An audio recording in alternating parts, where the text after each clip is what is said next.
Buenas tardes amigos, gracias por estar ya en sintonía con nosotros en la edición de hoy de Dominicana es Vida. Nos ve siempre por EN Televisión, canales 31 de Claro, 33 de Aster, 33 de Altice, 10 de WIM y www.entelevisión.com. Para nosotros siempre es momento de alegría cuando llegamos aquí a hacer nuestra labor cada domingo en vivo.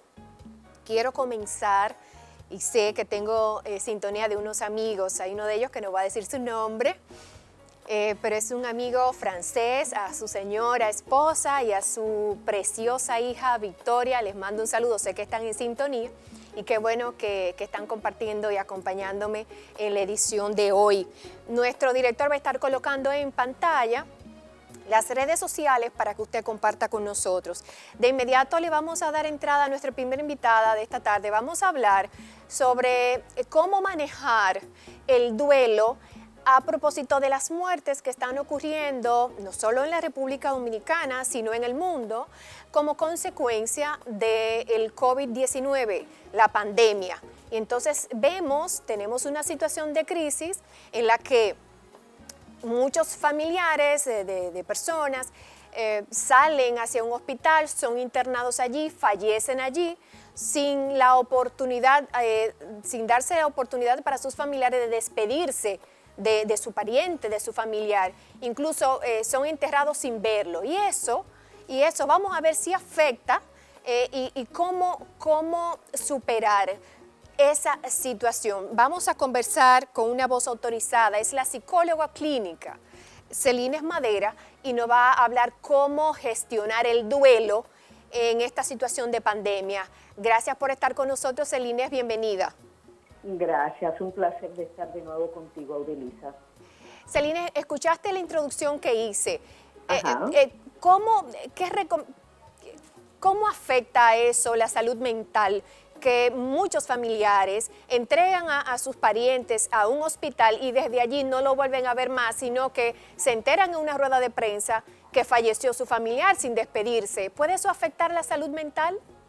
Claro que sí. Tú sabes que nosotros somos un país muy cultural y parte de los rituales que nosotros utilizamos para poder menguar un poquito lo que es esa tristeza y ese sufrimiento que nos embarga antes de la pérdida de un ser querido, pues es justamente el tener esos rituales.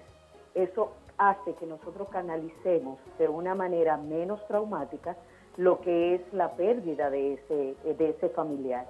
Y en este caso, al no poder realizarlo, al no poder tener ese contacto con el familiar, al no poder hacer estos rituales que nosotros tenemos, como son los de ir al cementerio, el tener una misa de cuerpo presente o de tener un sitio específico para nosotros poder ir a llorarlo, pues entonces esto afecta de una manera abrumadora lo que sería el proceso de duelo de las personas, que es ya de por sí un proceso muy doloroso y en esta situación pues entonces se nos complica un poquito más. El duelo tiene etapas. ¿Tú pudieras definirnos cuál es ese proceso de duelo cuando uno en condiciones normales le fallece un familiar a uno? ¿Cuál es el proceso de duelo? Sí, mira, hay específicamente unas etapas que últimamente ya no la están tomando mucho en cuenta los expertos porque dice que el duelo es muy personal. El duelo lo viven las personas de diferentes maneras. Por eso hay personas que pueden cumplir perfectamente las etapas, como hay personas que no la pueden cumplir. Esto va a depender mucho del nivel o el vínculo afectivo que pueda tener la persona con el fallecido, porque a veces podemos darnos cuenta que hay personas que aunque sean de sangre muy cercanos, pero de contacto o de compartir no son tan cercanos. Por eso podemos ver que, por ejemplo, a una persona se le muere un padre o una madre, y si no hubo un vínculo afectivo muy estrecho, pues prácticamente la persona se recupera muy fácilmente. Al contrario, puede haber una persona, un amigo, que sea muy cercano, que esté en los momentos difíciles de esa persona, y ese duelo sí le afecte, esa pérdida sí le afecte. Entonces, por eso podemos ver que hay etapas en el duelo, pero que no todo el mundo lo cumple de la misma manera. Bien, hay personas que necesitan despedirse de su familiar y dicen, Sí, bueno, es que no sé si es así. Hay personas que necesitan ver que falleció. Mientras no ven y lo entierran, se les queda en la mente como el que no, como la esperanza o queda como algo inconcluso. Eso es cierto. sí, sí, en este caso sí, sobre todo porque es como te decía ahorita, el ritual es algo que ayuda a lo que es dosificar ese dolor y canalizar de una manera más positiva lo que es ese dolor o ese sufrimiento. Pero en este caso es una forma interrumpida, una forma en la cual es abrupta, ese proceso no se da y nosotros somos de muchos rituales en estos casos, lo cual nos da como una sensación, o la persona puede sentir una sensación de que no cumplió con la persona como debió de cumplir, de que no hizo lo necesario, creando un sentimiento de culpabilidad al no poder expresarle en sus últimos momentos ese sentimiento de que te quería, me vas a hacer falta, te vamos a extrañar, etcétera, etcétera. Te lo digo porque hay un caso de un famoso dominicano que es Raymond Pozo y él lo da de testimonio, por eso lo digo aquí, que él Ok. como artista estaba en Estados Unidos, falleció su madre y él tuvo que continuar en su gira y él no vio a su madre, él no pudo ir al entierro y nada de eso de su madre y él cayó en una profunda depresión, Claro. perdió Ujú. el deseo de vivir y todo eso y por eso te pregunto. Sí, porque Entonces, date cuenta que en este caso o en esos casos, por lo que estamos pasando en estos momentos, pues se rompe como esa lealtad. Tú sientes que se rompe esa lealtad que yo le tenía a mi madre o que yo le tenía a ese ser querido porque no estuve en el momento que más me necesitaba. Entonces se crea un sentimiento de culpa que abarrota lo que sería la capacidad de razonamiento de la situación en la cual estamos. ¿Y qué les recomiendas entonces a las personas? Porque no sabemos hoy día, como es algo tan abrupto como dices, no hay un proceso de que tuvo una persona que se enferme y estudia con el COVID, pues de repente a veces mueren de súbito, ¿no? Y una Exacto. crisis. Entonces, ¿qué les recomiendas a las personas, a las familias para esta situación? ¿Cómo, digamos, cómo fortalecerse, cómo armarse? ¿Qué armas debemos nosotros tomar para si se nos presenta esa situación, pues gestionarla de una manera lo más positivo posible? Mira, las recomendaciones que yo pudiera dar en estos casos es la importancia de alimentarse bien y de dormir bien. Esto es sumamente importante porque en estos procesos de duelos normales, pues las personas deciden no alimentarse porque simplemente no le apetece nada o no duermen lo suficiente. Entonces podemos caer en el transcurso de los días en lo que es un trastorno alimenticio o de sueño. Es bueno que nosotros tratemos de ver cómo esto lo afrontamos de una manera lo más regular posible.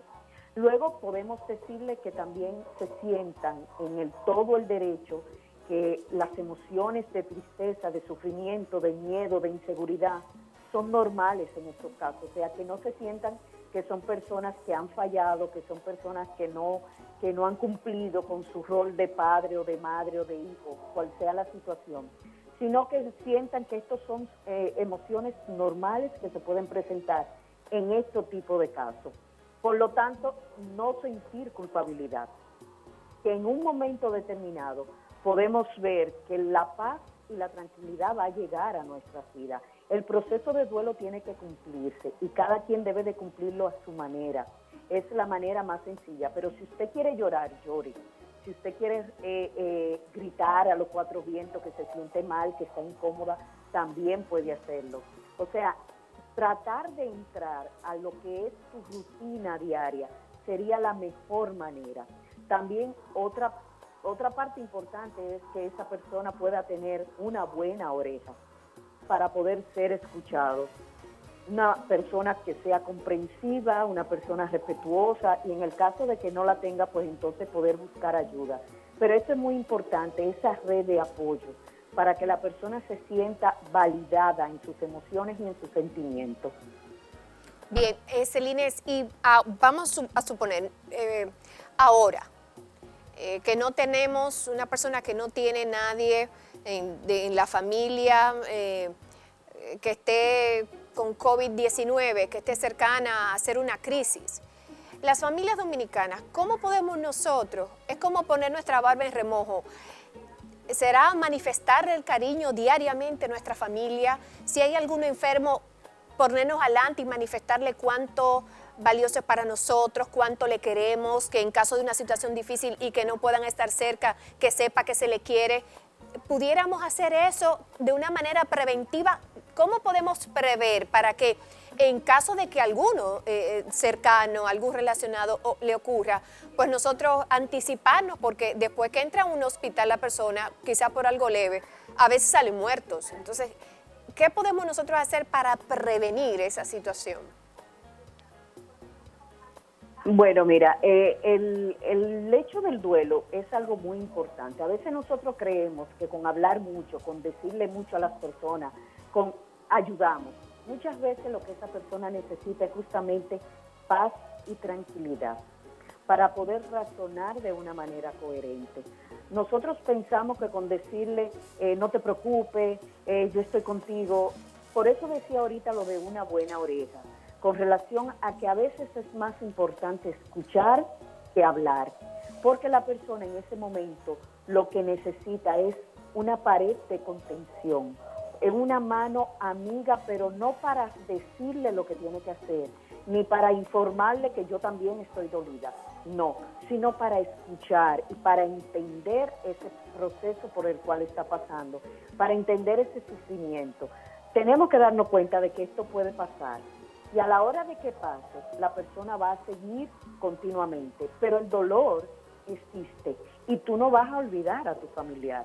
Por lo tanto, lo que necesitamos en ese momento es una escucha activa para no poner a la otra persona en juzgarlo, en criticarlo, párate de ahí, que todo tiene que seguir, vamos a hacer tal cosa.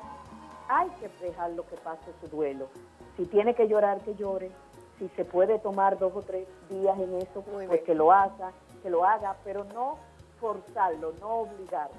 Muy bien. Todo tiene su tiempo. Muy bien. Celine, vamos a hacer una breve pausa para que entonces al retorno nos digas, por favor, ¿qué les recomiendas a las autoridades para prever o para contribuir a la salud mental y a ese proceso con tantas personas afectadas y algunas que están muriendo? ¿Cómo orientar a la familia y ver si hay alguna medida que tú puedas recomendarle al Estado, a las autoridades en ese sentido? Retornamos en segundos. Gracias. Continuamos ya en el último segmento con la conversación con Celines Madera, quien es psicóloga clínico, y con ella estamos hablando sobre el duelo. Celines, ya para concluir este segmento y pasar con un nuevo invitado que tenemos vía telefónica también, Celines, dinos, ¿qué recomiendas a las autoridades para superar, ¿no? Y que las familias, ¿qué medidas tomar para que las familias puedan superar de la mejor manera, lo menos traumática posible, esta situación de tantas personas que, bueno, tenemos más de 70 muertes, ¿no? Y entonces, ¿cómo recuperarse la familia? ¿Qué puede hacer el Estado? ¿Qué agencia del Estado pudiera, qué medidas tomar? Mira, Salud Pública está haciendo algo importante y es que tiene una línea lo pueden buscar en sus redes sociales y en su página, tienen una línea de ayuda y de apoyo psicológico a las personas que puedan estar presentando cualquier tipo de dificultad o de inestabilidad emocional con relación a lo que es esta pandemia. En este caso pueden llamar, hay un listado grandísimo de alrededor de otros 180 profesionales de la psicología, y también psiquiatras, y hay un departamento que también se encarga de lo que es transferir a esa persona en el caso de que ya tengan una crisis per se por alguna situación. Eso es una parte importante, pero también desde el Estado podemos psicoeducar con relación a esta cosa, para que las personas puedan entender de una manera más fácil o puedan comprender que estamos pasando por un proceso a lo cual nosotros tenemos que adaptarnos. no porque sea algo obligatorio, sino porque es algo que va a salvar vidas. Te va a salvar tú y vas a poder salvar a otros. Entonces, crear esa conciencia en las personas para que puedan entender la situación sería una parte importante. La psicoeducación es vital en estos casos. Y ya la otra parte, que sería lo práctico, es lo que ellos están haciendo en estos momentos. Pero también hay otras instituciones que están dando los servicios de manera gratuita, donde tienen muchos profesionales voluntarios que están dando estos servicios, en los cuales las personas se pueden comunicar con ellos. Ahora, dentro de la familia, pues lo más importante es tratar de orientar, tratar de buscar información veraz, no caer en lo que es la sobreinformación y llevarnos de todo lo que nos dicen, sino buscar información veraz que me pueda ayudar específicamente en estos casos. Y lo más recomendable es que pueda buscar ayuda donde un profesional. Y como lo están haciendo de forma gratuita, pues entonces aquí no hay, como dicen, excusa para no hacerlo. Y poder manejar de la manera mejor posible lo que es esta situación en casa. Tenemos que tomar precaución, tenemos que saber cómo manejarnos, tenemos que aprender a adaptarnos a las situaciones. Sabemos que son momentos difíciles y que muchas veces nosotros no tenemos acceso a muchas cosas o a las cosas correctas, pero debemos de tratar de buscar esto de una manera más correcta posible, en tal caso de que sea el problema mío, porque hay muchas personas que tal vez estarán diciendo ahora, pero yo, ¿qué hago? ¿Qué puedo hacer? ¿O cómo puedo manejarme? Pues entonces, si no sabemos, buscar ayuda. A veces nosotros creemos que sabemos todos y cuando se nos presentan estas situaciones así difíciles, pues entonces nos damos cuenta que en muchas ocasiones no sabemos muchas cosas. Muchísimas gracias, Elinés. Gracias por esta información que has vertido, estas orientaciones que serán de mucha utilidad para la familia dominicana. Un abrazo fuerte desde Gracias la distancia. A ti, Audelita, gracias por tu la colaboración. ¿Cómo no? Gracias. Amigos, no se muevan porque tenemos otro invitado. Dulvis Mejía nos va a hablar sobre el impacto psicosocial del COVID-19 y bueno, pues vamos a conversar con él después de esta pausa. Retorno en segundos.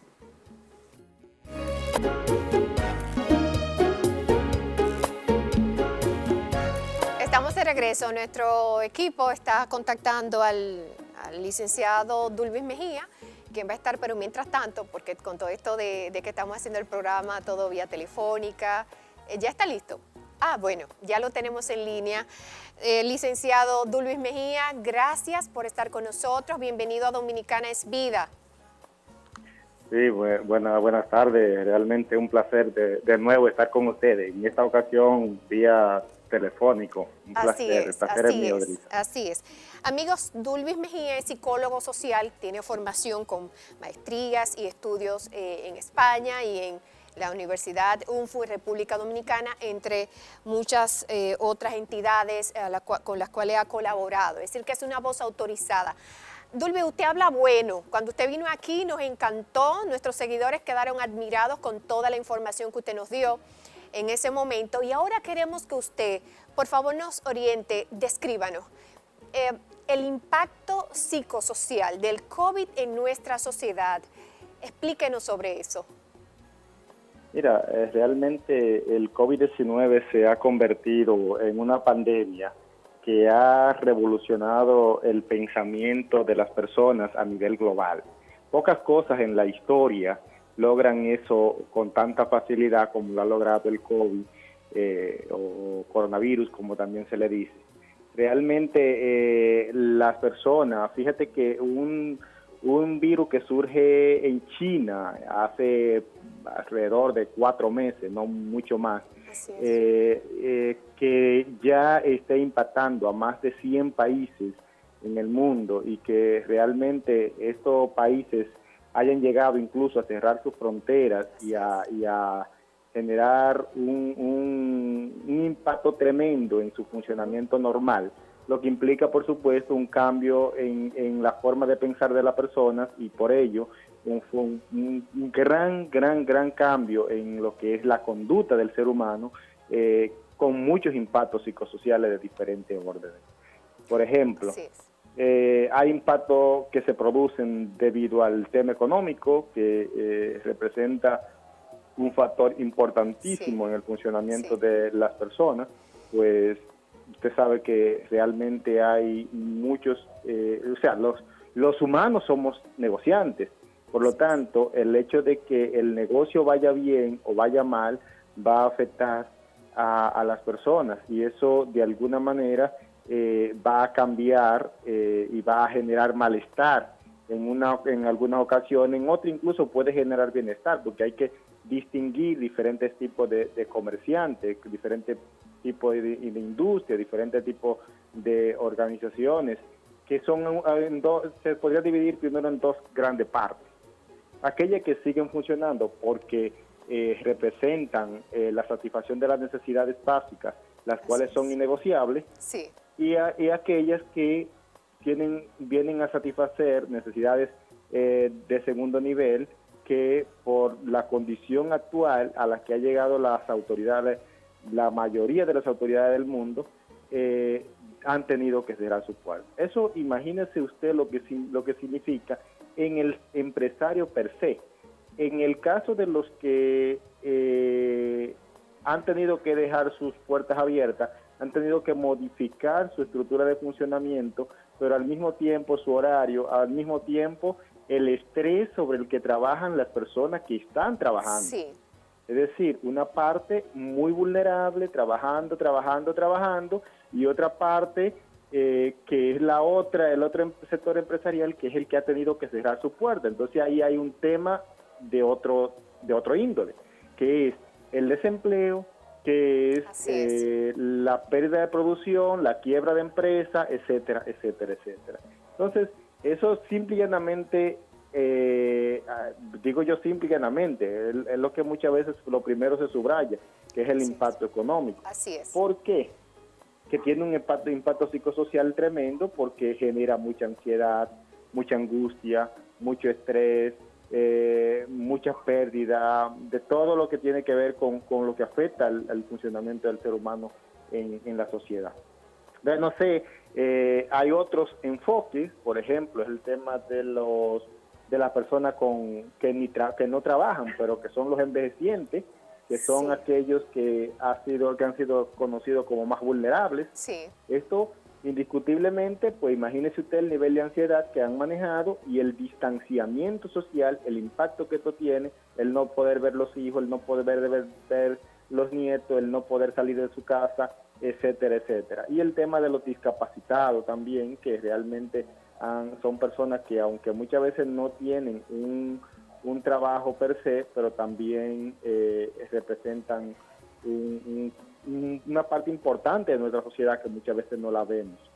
Claro. Indiscutiblemente, no sé en qué otro sentido usted cree que se puede abordar, pero por ahí hay un impacto psicosocial tremendo. Sí, yo quiero que usted por favor nos oriente, porque hay algo que nosotros no entendemos. Por ejemplo, una de las actuaciones, de las reacciones que hemos visto a partir, sabemos, se ha dicho, es por todos conocido, que una de las maneras de derribar el COVID-19, que es un enemigo contra el cual estamos luchando, es el aislamiento social, para evitar el contagio. Eso todo el mundo lo sabe, se ha dicho por los medios de comunicación, todo eso. Sabiendo esto, el gobierno ha tomado medidas, y es el aislamiento social, y a partir de ello, el toque de queda. No total el aislamiento, pero en toque de queda. Y hay personas, son más de 20,000 personas, los que se han atrapado, los que se han capturado, violando el toque de queda, sabiendo esto. Es decir, ¿por qué esa reacción en ciudadanos que saben que existe el COVID, que es una amenaza, y no respetan el toque de queda? ¿A qué se debe eso, licenciado? Lo que pasa es, Odalisa, que hay un tema que muchas veces no se entiende. Hay una frase que a mí me gusta mucho para este tipo de casos. nuestro estado de necesidad condiciona lo que percibimos. Repítame eso, por favor, que no le escuché bien. Nuestro estado de necesidad condiciona lo que percibimos. Realmente todo el mundo no va a percibir la amenaza, la pandemia de la misma forma. ¿Por qué? Porque cada sectores de los que yo le hablaba hace un ratito tiende a analizar el problema en función a sus necesidades. Entonces, perdone, párese ahí, deténgase ahí para nosotros entender, porque se ha estado preguntando, ¿pero por qué actúan así? ¿Cómo es eso? Entonces, usted acaba de decir que a partir de las necesidades de cada uno, respeta al COVID. O sea, respeto al COVID, el miedo al COVID, las medidas para defenderse del COVID van a depender del estado de necesidad del individuo. Exactamente. Y entonces por eso, precisamente que... es decir, que el que tiene mucha necesidad no ve al COVID como una amenaza. No, lo que pasa es que ¿cuál es la necesidad? Por eso te hablaba ahorita del tema de el negociante que tiene que mantener sus negocios abiertos con todo su personal, reduciendo el tiempo por el toque de queda, etcétera, etcétera. Ese va a emitir y a ver el COVID en función a esa necesidad, pero el que no, la va a ver en otra. Pero hay, por ejemplo, hay un grupo ahora que se ha visto mucho en los temas de lo que han detenido los policías, y es el tema de una necesidad que hay en la sociedad de sobresalir en las redes. O sea, hay muchas personas que tienen que su necesidad es conseguir likes. Notoriedad, tener notoriedad. Sí, tener notoriedad a nivel de redes sociales. A costa de contagiarse. Han visto en esto una oportunidad para subir un video que impacte y que tenga una consecuencia que valga la pena, pero que encima de eso ellos consigan su objetivo, que el objetivo es la notoriedad, el tema de los views. Pero por otro lado tú tienes los que no tienen comida, es decir, personas que su necesidad de protegerse del COVID está por debajo de la necesidad de buscar qué comer. Entonces, si tú tienes una necesidad básica no resuelta, una necesidad de, bueno, me muero de hambre, me muero porque se me pega el COVID. Bueno, que si me pega el COVID, tengo un 3%, un 5% de morirme si se me pega, y si no se me pega, y tengo un 0.13% de que se me pegue saliendo. Por lo tanto, los niveles de porcentaje son pocos, yo me voy, me gano mi comida y ceno. ¿Entiendes? Entonces, esa es la necesidad de ese. El que no lo tiene, bueno, pues el que tiene todo en su casa, que tiene la forma de conseguirlo, pues lo va a analizar desde otra perspectiva. Pero la necesidad es otra cosa. Hay muchas personas que tienen la necesidad incluso de desafiar la autoridad desde el punto de vista de su verdad. Es decir, es una oportunidad para nosotros aprovechar esta oportunidad, o sea, valga la redundancia, y de esta manera hacernos valer, hacernos notar, desacreditar el trabajo que se pueda hacer, llamar la atención, etcétera, etcétera. No, de todo, hay de todo. Yo he estado enlistando, escribiendo sobre el caso, y he llegado a más de 30 formas de ver el COVID en función a la necesidad de cada sector determinado. Sí, y aparte de esas que usted ha dicho, ¿cuál más usted ha identificado? De esas que usted ha podido clasificar. Sí, fíjate por ejemplo uno. Tú sabes el tema de los religiosos. Ajá. Tú sabes lo difícil que es que una persona que tiene toda una vida congregándose en su iglesia y que en esta ocasión no va a poder congregarse porque hay una... Entonces ahí viene la fe. Y viene la fe y dice, no, realmente podemos, porque Dios nos cuida, porque Dios nos protege, porque, ¿me entiende? Entonces, a final de cuentas, es una verdad que usted no la puede cuestionar, y es una necesidad de esa persona seguir cumpliendo con su proyecto de vida, que ha sido siempre reunirse de esa manera. Entonces desafiar el COVID, desafiar la amenaza real, o minimizarlo, abrazados a su fe, desde el punto de vista que es menos poderoso de que lo que podría hacer en función a. Interesante. Interesante. ¿Y qué otra cosa usted ha identificado, licenciado, que pueda justificar o no justificar entender esta reacción de tantos dominicanos que están violando el toque de queda? Mira, una de las cosas que nosotros tenemos más problema aquí es el tema de las personas que viven sin ningún tipo de ahorro y que comen con lo que se ganan en el día. Es decir, El echadía. Si yo me gano mi dinero todos los días para poder llevar el sustento a mi casa y me lo gano en una de las actividades que no están permitidas por el toque de queda, entonces estoy metido en un lío, porque además no estoy identificado por el gobierno como una persona vulnerable, porque yo puedo subsistir, porque yo me mantengo, porque yo puedo trabajar siempre. El gobierno no me tiene dentro de su lista de prioritarios. Entonces, eso ha sido un problema grande para esas personas que tienen que, como quiera que sea, satisfacer sus necesidades. Se sienten excluidos. ¿Cómo? Se sienten excluidos. Más que desprotegidos. eso, no tienen a dónde ir. Es decir, tengo que comer, pero Claro. ¿cómo lo hago? Entonces, aquí hay un tema, o sea, es multilateral el tema. No es tan sencillo como criticar al que sale. No. Si bien es cierto que hay desafíos, como se lo planteaba ahorita, también es cierto que hay necesidad de notoriedad, pero también hay una gran cantidad de personas que cumplir con esto es un sacrificio que podría estar por encima de su capacidad. Así es, ya estamos entendiendo. Licenciado, no se vaya, quédese ahí, vamos a cumplir con una publicidad y retornamos con usted para que usted, bueno, pues oriente entonces a las autoridades de qué hacer, cómo lograr que el dominicano pues esté más consciente de esta amenaza y cómo resolver esta situación. Retornamos en segundos, quédese allí, por favor. Está bien. Continuamos, queridos amigos, en una conversación con el licenciado Dulvis Mejía, él es psicólogo social. Licenciado, está ahí, ¿verdad?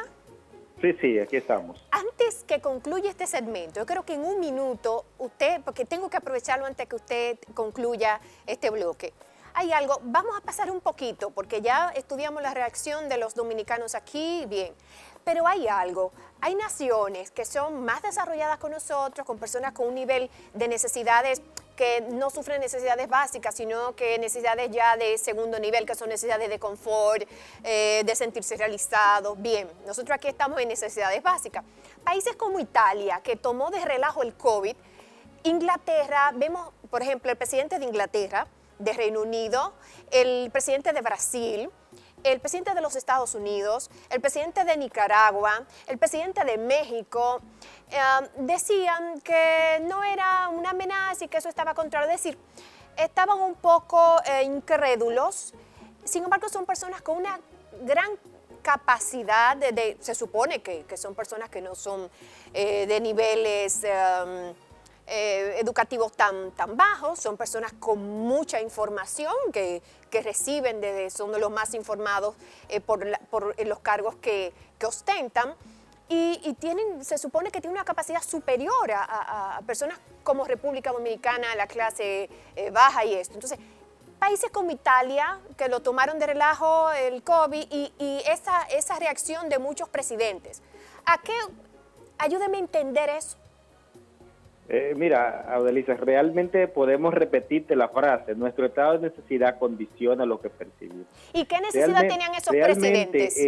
No importa el nivel, hay un grupo de personas grandes, incluso en nuestro país también, que minimiza el efecto del COVID, puesto que sus necesidades están por encima del impacto que podría tener el COVID. ¿Y qué necesidad tendrían esos presidentes, licenciado, para ser incrédulos ante el COVID? ¿Cuál sería la necesidad de ellos que están a tan alto nivel? Y los italianos, por ejemplo, que no se trata de la comida, de lo básico. ¿Cuál sería el estado de necesidad de ellos? Lo que pasa es que, mira, el funcionamiento de un país como fuente económica de sobrevivencia y como liderazgo continuo, tiene primero que exhibir una fe hacia su y una confianza hacia sus seguidores, hacia su país. Entonces, en primer momento,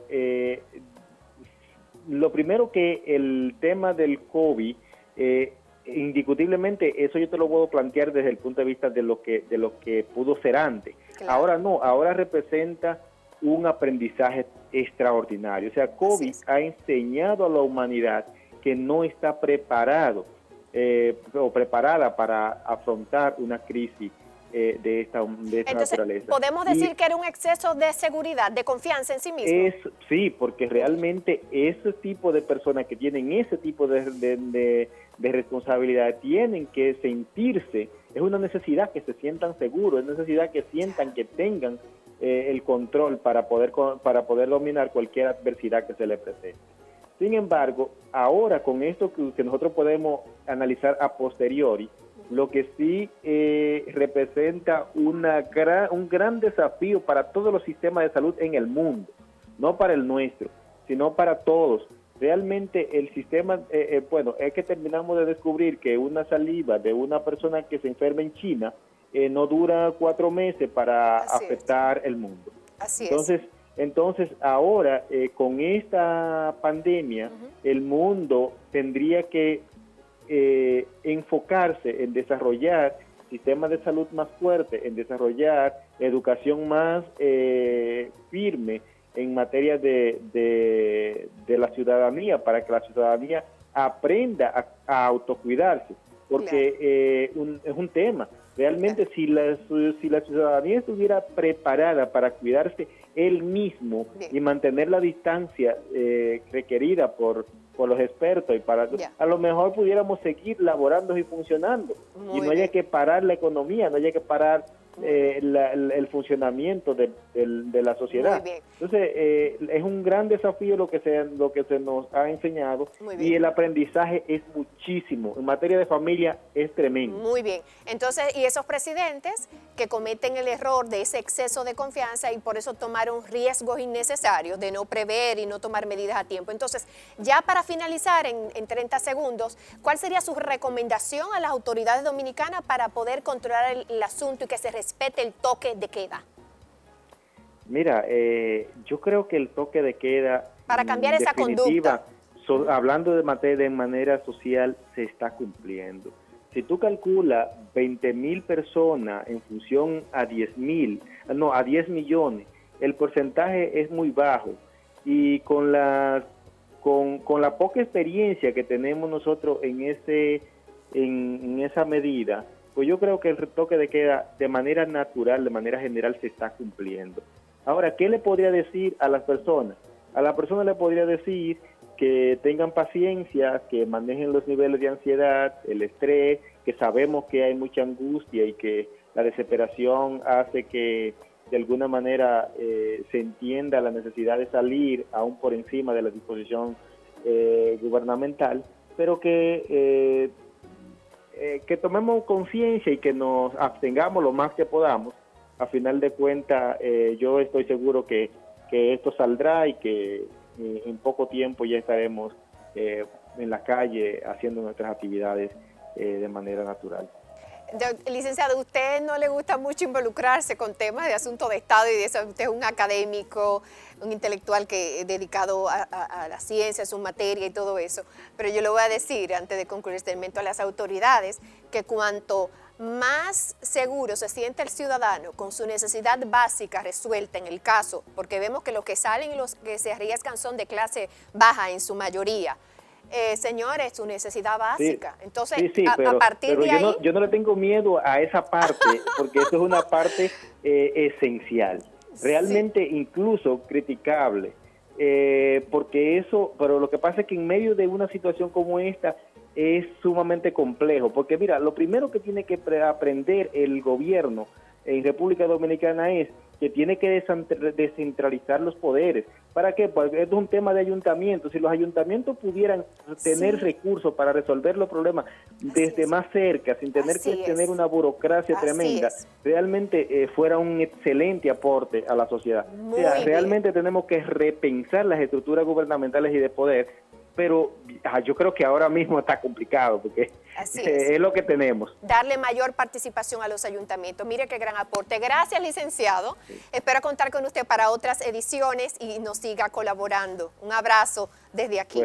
Pues muchísimas gracias a usted. Cómo no, gracias. Un placer y un gusto escucharle y hablar con usted, y saludo al pueblo dominicano y donde quiera que se nos escuche. Cómo no, muchas gracias. Lo vamos a necesitar mucho a usted. Gracias. Amigos, retorno para el último segmento de la edición de hoy. Regreso en breve. Señores, en el segmento anterior, el licenciado Dulvis Mejía, psicólogo social, hizo una recomendación al gobierno. Los ayuntamientos pudieran desempeñar un papel determinante. Son las instituciones más cercanas al ciudadano y en este momento de pandemia pudieran hacer un gran trabajo. Señor director, colóqueme una imagen de un pedido que hace el alcalde de Las Terrenas. Y aquí yo voy a hablar, yo soy periodista aquí, pero ahora yo voy a hablar como periodista y como samanensa, porque esto me duele. Ustedes me van a perdonar, pero yo tengo que desahogar. Yo quiero llamar al presidente de la República, un hombre humano como es Danilo Medina. Señor presidente, de por Dios, no deje que se me mueran mi gente en Samaná. Samaná no tiene empresas, no tiene industrias, más que hoteles boutique, pequeños hoteles. Solamente tenemos 3 hoteles grandes, que no son tan grandes, son medianos en esa provincia. Presidente, mire lo que está diciendo el alcalde de Las Terrenas, que es PLDista, no es un PRMista. Mi amigo Alex dice, alcalde de Las Terrenas pide a Plan Social hacer llegar alimento a través de entidades sociales. ¿Usted sabe por qué, señor presidente? Porque el representante suyo, el gobernador de la provincia, su representante, porque usted está muy mal representado en la provincia de Samaná. Presidente, nadie confía en ese señor, le tiene miedo a su gobernador. Y está pidiendo ese alcalde que las raciones que se lleven se entreguen a entidades sociales, que no se manden a la gobernación. Presidente, con eso que está diciendo el alcalde, que lo está diciendo con delicadeza, ahora un funcionario con prudencia, ya se entiende todo. Es decir, no lo manden con el gobernador las ayudas, distribúyanla. Entonces, Samaná tiene una mancomunidad de ayuntamientos que agrupa a los 6 alcaldes. Presidente, llámese a Luis Felipe Fermín, que es el alcalde de Arroyo Barril, el presidente de esa mancomunidad, y pongan a esa gente a trabajar, que son los que conocen dónde están los viejitos que se están cayendo de hambre. Presidente, Samaná necesita comida. Es una de las provincias más pobres.